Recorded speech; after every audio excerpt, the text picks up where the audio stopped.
When it comes to Donald Trump's immigration plan, one thing hasn't changed. Yes, he always has and still does want to build a wall, but on other specifics, unclear.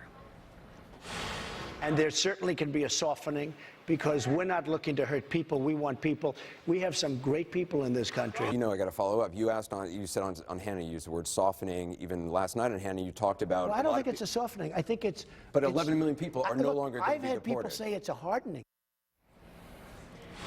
So on the centerpiece of Trump's campaign, his immigration platform, one could argue catapulted him through the primary process, landed him in the nomination, galvanized his supporters, cemented his place as standard bearer here in this election cycle of the Republican Party. Is he softening? Is he hardening? One Hispanic Republican in particular would like to know. He is Wadi Gatan. Wadi left his job as spokesman for the Florida Republican Party just a couple of weeks ago. At the time, his departure spurred headlines as just yet another Republican dissatisfied with his party's nominee. Wadi said he left to avoid efforts that support Donald Trump. Wadi is now the national press secretary of the LIBRE initiative, a conservative nonprofit working on behalf of the Hispanic community. So, Wadi, welcome. Thank you, Brooke. It's a pleasure to be here today with you.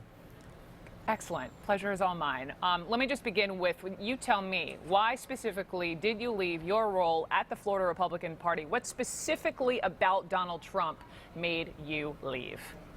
Yeah, well, there are several reasons, but you're asking for specifics. I mean, I'll say this. We are in a very unique election and with various issues, and Donald Trump has come out with various policies. But I would say on immigration reform, which is an issue that has surfaced recently.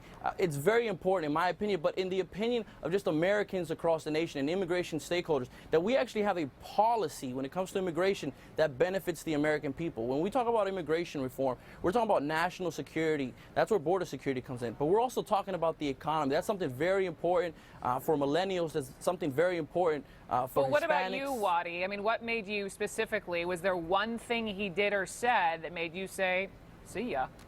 Yeah, like I mentioned, immigration for me is a very important issue.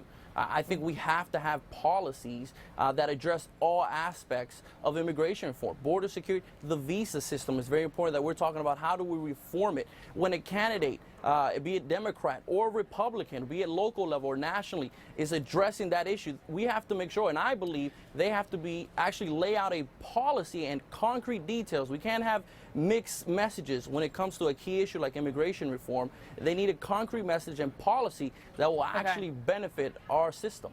All right, so on that concrete message, I mean, Wadi, we've called you several times this week, sort of, nail down which day we would have this chat on TV, and I know depending on what Trump said that particular day, and whichever way sort of the wind blows, you were feeling differently. One day he himself said his positions were softening. Yesterday with Anderson, he said they're hardening. Where do you stand on Trump right now?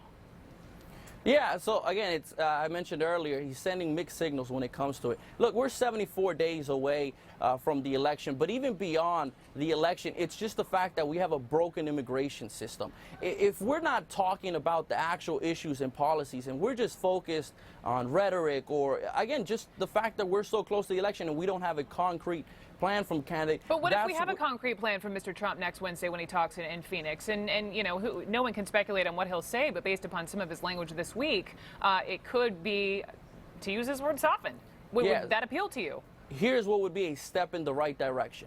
If in a policy speech he came out and said, yes, we are going to have border security, but then he came out and said, hey, we have 11 million people that are here undocumented. Many of them, 43% of them who came here legally through our immigration system. If the candidates recognize that not everyone came through the border and said these individuals came here through high-skilled visas, low-skilled visas, and because our immigration system is failing, they no longer are able to contribute at the level that they should if our immigration system allowed them to have a pathway to legal status where they can work, where they can continue to embrace the entrepreneur spirit that we have here in the United States. If Donald Trump came out with those policies and he then talked you could about, say yes to him?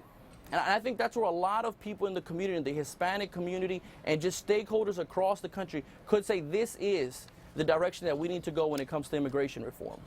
Wadi Gatan with the LIBRE initiative. Thank you. We'll loop back and see if you change your mind. Appreciate your time. Thank you, Brooke.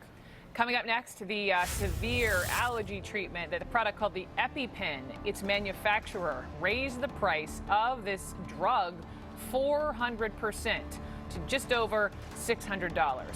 Why did this happen? And what about people who need the life-saving medication but may not be able to afford it? Let's talk to someone who wanted to be the president of this country, someone who is a strong consumer advocate, Ralph Nader. He's on live next.